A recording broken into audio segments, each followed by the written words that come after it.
Never had like, never let those thoughts distract myself. Let's put That's it that lovely. way. Like it's just still like, that's why, just going back to my songwriting, the core of my process is, 17-year-old me in school, like having a breakup and writing a song and being like really sad and like it just coming out of me and being like, wow, this is really nice. And then feeling just a bit resolved in my head, like Bollywood and movies of the time, like Give me I've a few been names, told I was obsessed with like, that song like Ilu Ilu.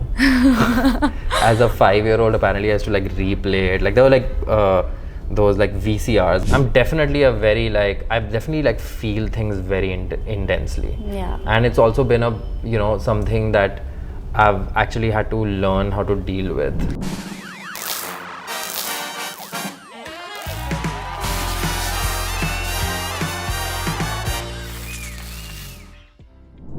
Hello everyone, this is Aina and welcome to Instant Bollywood. I'm with someone whose music literally heals many of our hearts. Joining me in a conversation is none other than Prateek Kuhaad. So nice to have you. Nice to I want to start off by asking you about, the Silhouette store. We're very excited, especially it's happening in India. What's it like to, be performing in your own country from where you actually get so much love? Yeah, really great. I mean, I've been touring this whole year already. Yeah. We've already done North America and so played all over the US and Canada, did like 21 shows in about a month, I think, super Wow. intense. And then September is going to be Australia. Yeah. October is going to be Europe and UK, and then November and December is all India. And so yeah, just been prepping a lot, super exciting. I'm doing a proper tour in India after 2 years. Yeah. 22 was the last time. Right. So we're trying to make it like, just better in every way possible. There's going to be like newer songs, just production wise, like we've been working on it, like we're already working on it.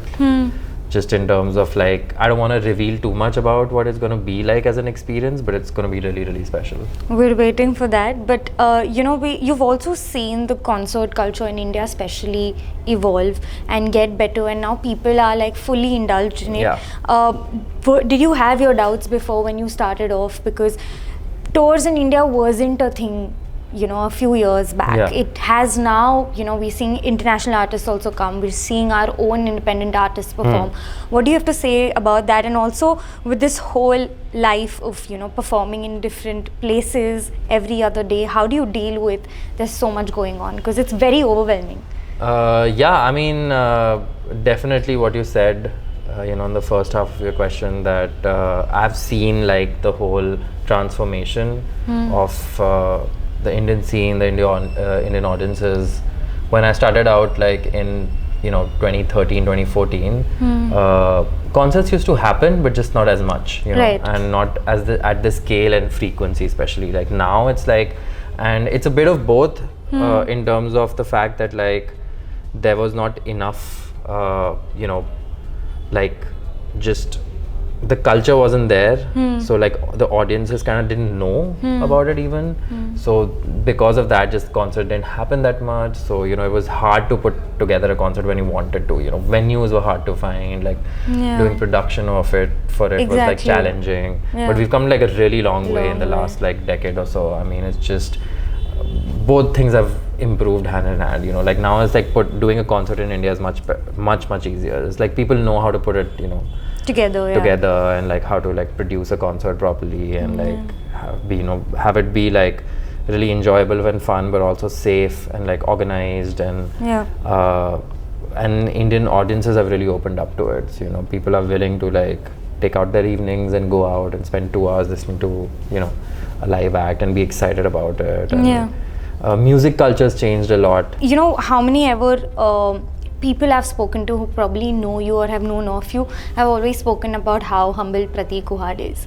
Over the years, now with the graph and how much your journey has grown, also you being an international artist, how have you managed to stay grounded with, everything that's happening in your life, because you've only seen growth? I don't know. I mean, I've got this question before, and I think it's because like for me, it really doesn't affect me that much. Yeah. Like I still get like more like I'm more concerned still about the music and everything else. Like, you know, for me, like still things that worry me are like, you know, making sure like the concert goes well, or like the song that I'm working on, and then my studio sessions are good, and you know, the songwriting process, like that's what like, you know, affects me more. Those are like my concerns, versus like all the other stuff that's happening is like, you know, it can be challenging at times and at times not, but it's definitely not like my focus, you know.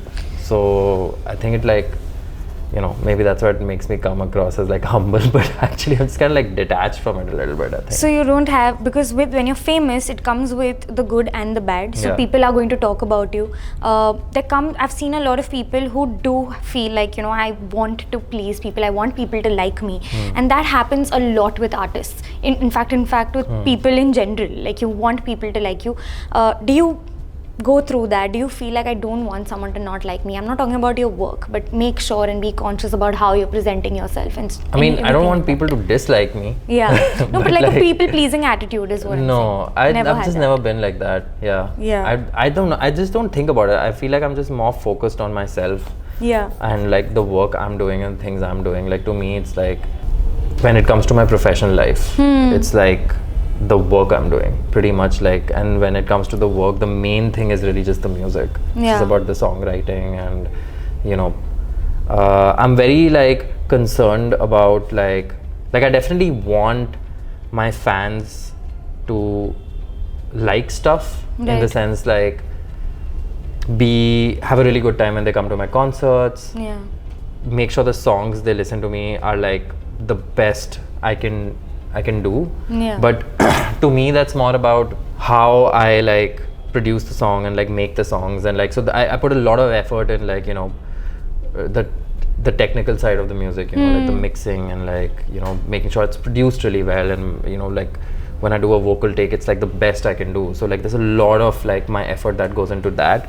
For me, the songwriting side is still something that's mine, you know, like I write for myself, like and that's just because that's just how I always have done it. Like I started writing songs more, it just naturally started happening for me as a way of like just dealing with life, sort of, you know. But you know, have you ever felt like because your music is growing and people are loving it, you're trying to get better, you sometimes tend to lose your original essence because you get influenced by other factors? Probably this is working, this is what the audience likes. An artist becomes a lot about what the audience likes rather than what I like creating. And that can happen. Does that happen with you? How have you tried maintaining your essence? It's just about being aware. I mean, it's not like you don't think about that sometimes, because you're right, like there will be like people around you who will say it, but I've just never had like never let those thoughts distract myself, let's put it that way. Like it's just still like, that's why, you know, just going back to my songwriting, the core of my process is like exactly the same. I still write songs, like, you know, when I'm writing a song, I'm really not thinking about anybody else. I'm really just thinking about the song to be really, really good. I've evolved and grown a lot. Like my songwriting has like evolved, my production has evolved, the sound of my music has evolved, so it's changed. But at its core, fundamentally, the philosophy is like still exactly the same. Like I write a song not really to please anybody else. It's really not to please even myself, to be honest. It's more about like telling like it as it is. You know, when a song comes out of me, you know, it's trying to say something, and I'm just trying to like be true to that, whatever that is, you know. Even if it's something that makes me uncomfortable, or it's something that like I might not even want to like talk about, but like I'll still like try to like make sure that this song is good, you know, and is being able to like really express and say everything that it wants to. You know, but like with the journey that you've had, you've also spoken about how you've had your days of self-doubts and, you know, dealt with anxiety earlier on and everything. Do you think with time now you do not recognize that, Prateek, with yourself right now? I don't understand. What do you mean? Like, do you recognize yourself right now with your younger self, who was very, you know, anxious, probably still finding his path, and you now kind of embrace. You just get so confident because, you know, everything works out for you. You start feeling better and you start embracing your own skin after a point. Yeah, you do get comfortable with age. You Yeah, know. It's yeah. just, I'm definitely like more, just embraced myself better than I was. But I think that's just part of like Growing being young and being like, you know, having more experience and lived life more. You Yeah. know. But But do you resonate with that, Prateek? I do. Yeah, I still do? feel like I'm the same person. Yeah. Inside. At some level, I'm the same person. Yeah. In what way?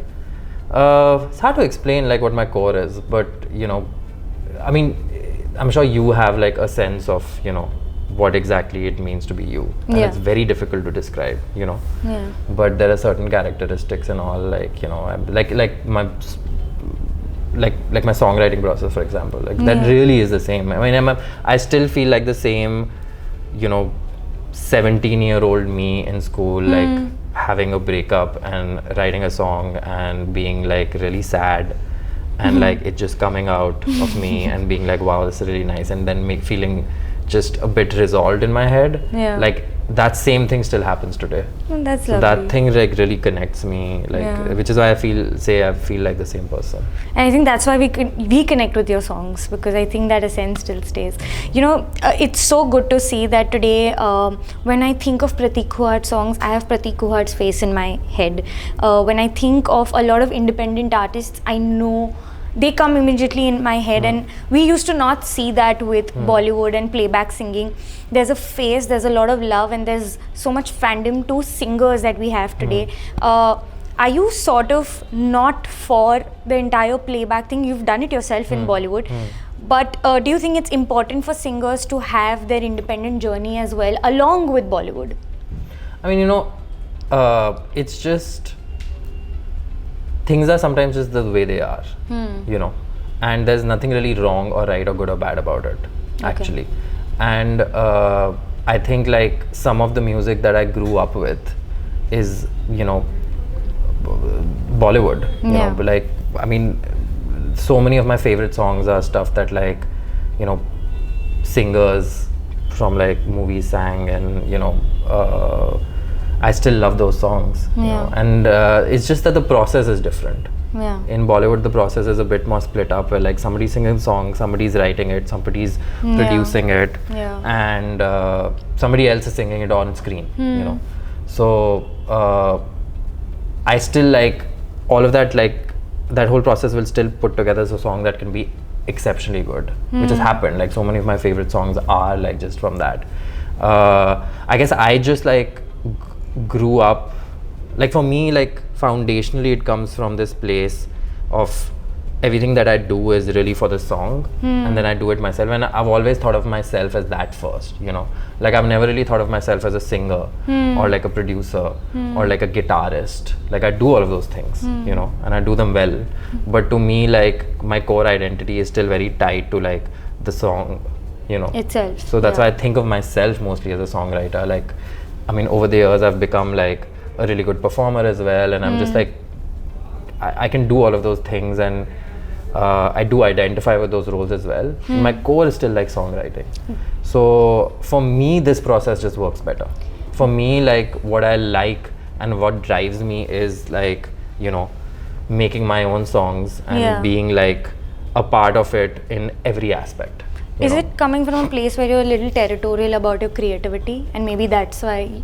Definitely, yeah. Yeah? I'm very like, I mean, it's not territorial, but it's like these are every single song, and I think this is true for all artists. Like, you cannot help but put a bit of yourself into the thing you make. You know, even if you don't want, like, it's gonna happen.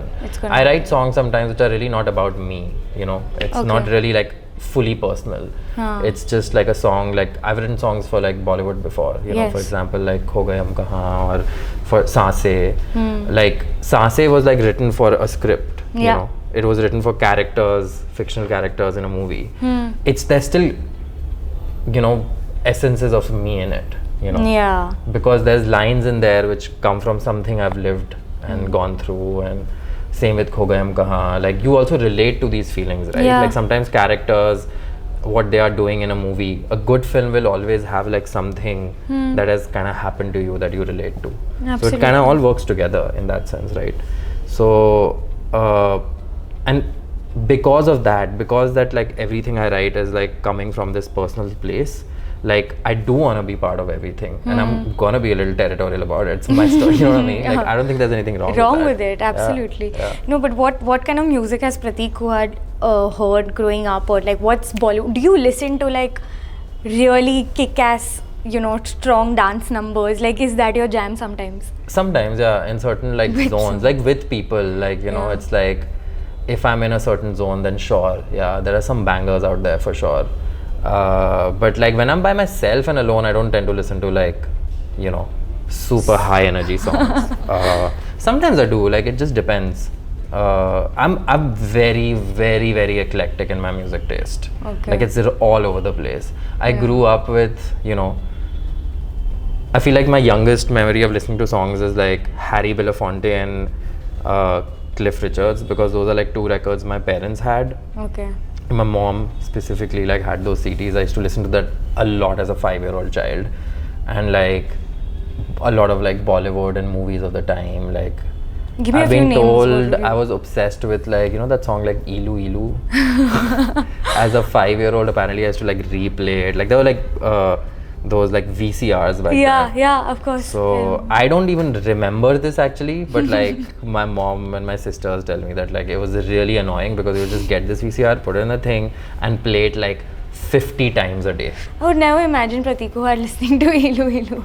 So I listened to all of that stuff. I listened to a lot of like classic rock in high school, listened to a lot of like metal at one point in high school, started listening to a lot of folk music in college, and then in college in New York I started listening to a lot of hip hop. Yeah. All the while continued listening to a lot of like Bollywood and stuff that comes up. Like it really just keeps changing. Yeah. You know, I think you coming from Jaipur, going to New York, also working in Bombay, I feel the cities have also given you a lot of exposure. Yeah.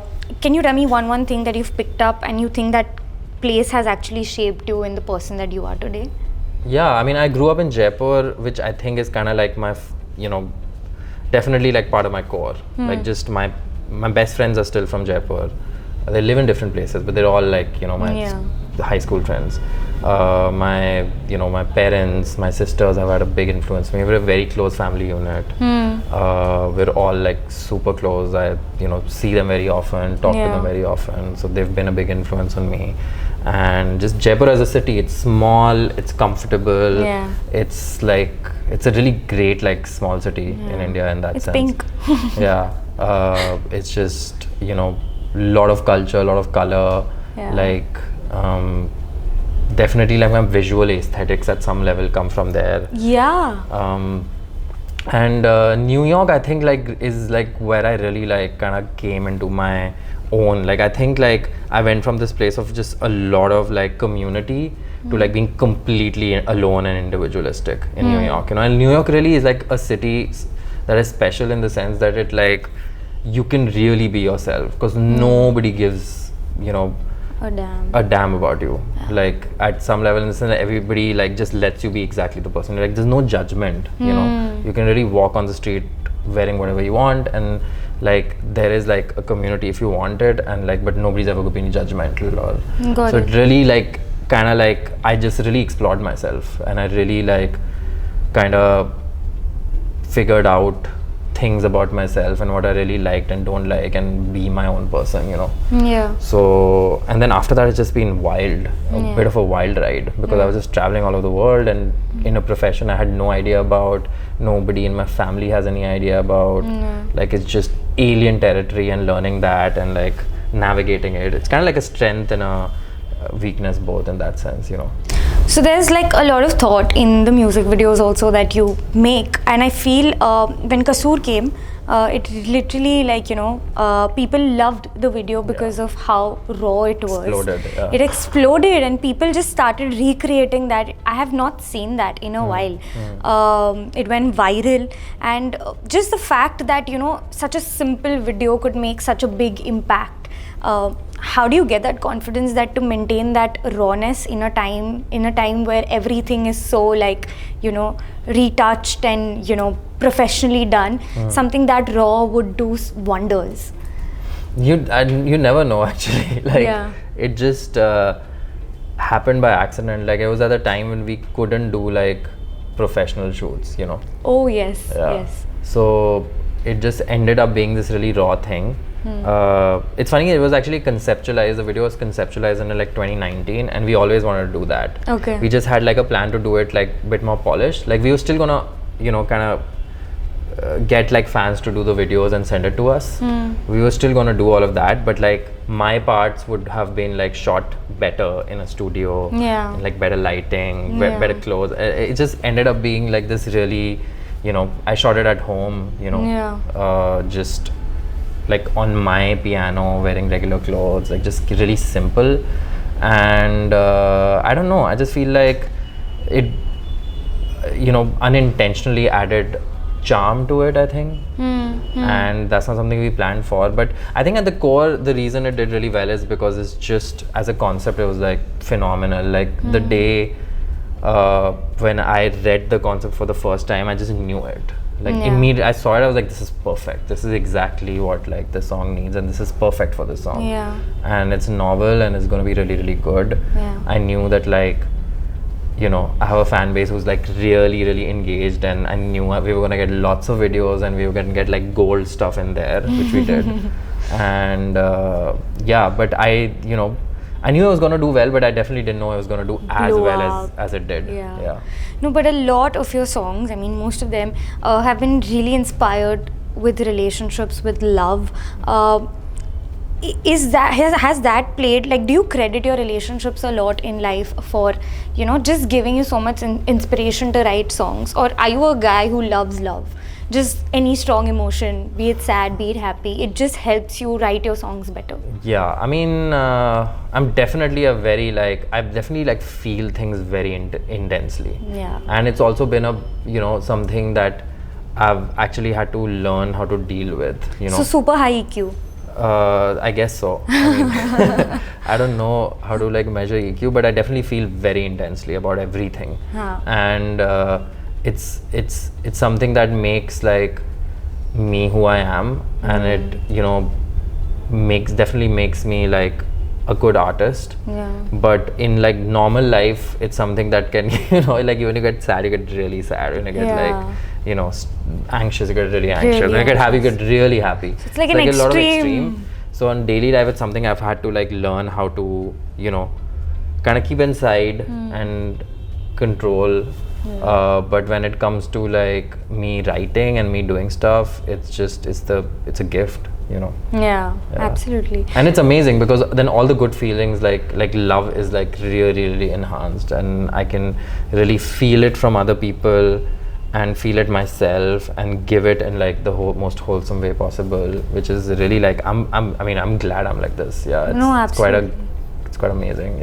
And the way you've turned it into art, I think it makes it even better. But thank you so much. It was lovely talking to you. It was really nice talking to you too. We wish you all the very best for Silhouettes, and a lot more coming in the future. And we're waiting for that. Thank you. I'm excited. Hey guys, this is Prateek, and go ahead and share and subscribe to Instant Bollywood.